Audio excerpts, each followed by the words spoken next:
Alors la FMES a organisé cet événement parce que nous vivons une période de rupture très importante qui touche toutes les sociétés, dans le monde entier d'ailleurs. C'est pour ça qu'on est venu ici à Brest, c'est croiser les regards, croiser les perspectives, croiser les expériences pour être collectivement plus intelligents.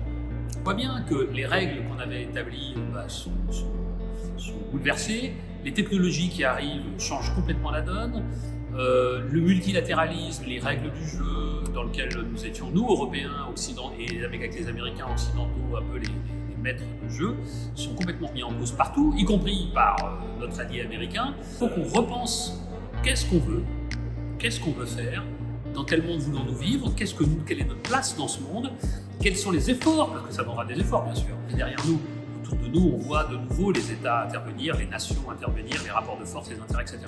Et donc on doit reconstruire ça, y compris en France et en Europe. Et moi je trouve que c'est une très belle illustration d'un destin commun. Alors aujourd'hui, je suis très heureux d'être là pour cet événement pour plein de raisons. D'abord parce que c'est une très bonne initiative de la FMES que d'organiser avec les partenaires locaux, régionaux, cet échange stratégique de façon globale autour des souverainetés. Et puis ils ont fait le choix de traiter deux sujets particuliers, celui des grands fonds et celui du numérique, qui sont quand même deux sujets qui bien évidemment nous intéressent.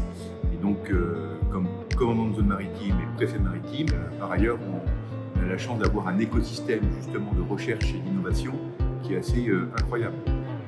Puisse mettre en œuvre ce type de réflexion, ce partage de réflexion, et puis d'avoir aussi un croisement avec, puisque c'est la FMES, ou également avec leurs travaux. Et voilà, c'était intéressant d'avoir cette lecture ou relecture des enjeux de souveraineté appliqués au bassin de l'océan Atlantique.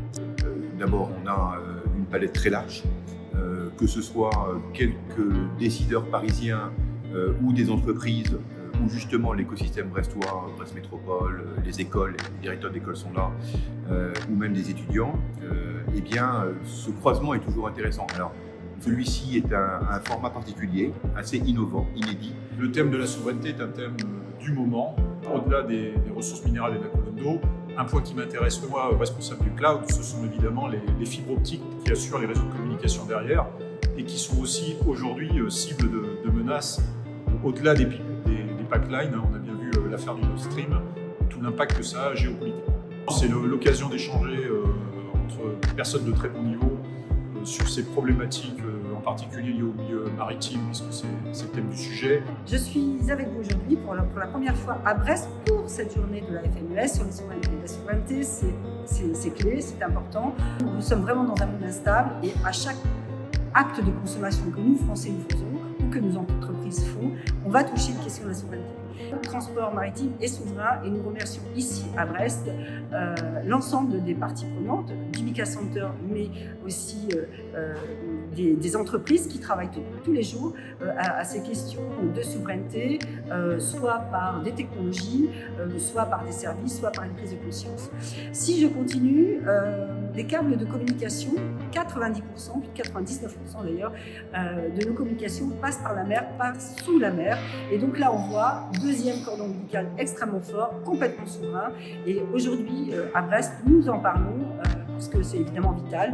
Les câbles de communication, comme les grands fonds, sont des liens de souveraineté extrêmement forts. Moi, je fais partie des organisations qui pensent qu'il est urgent d'organiser une loi d'orientation et de programmation de l'économie bleue, du maritime, alors pas tous les segments de cette économie bleue, mais celle qui est la plus souveraine, pour effectivement faire en sorte que la France garde cet espace maritime incroyable, 11 millions de kilomètres carrés, que la France garde cette puissance maritime qu'elle est. Et ici à Brest, c'est ce que nous évoquons depuis ce matin. Je le dis, moi je suis venu de Toulon, puisque la FMES est basée à Toulon, avec mon équipe de la FMES. On a été beaucoup aidé par le pôle mer ici et par le CIN, par le commandant du CIN qui nous héberge, etc. et par tous les acteurs bretons. Et donc là encore, moi je suis ravi parce que je sens qu'il y a une dynamique, il y a une compréhension partagée de ces enjeux et on va y arriver, il n'y a aucune raison. Moi je suis extrêmement confiant. Et donc je souhaite bon vent à la Fondation mondiale d'études stratégiques, puisqu'ils vont remplacer Méditerranée par mondial, sur ma suggestion. Très bien.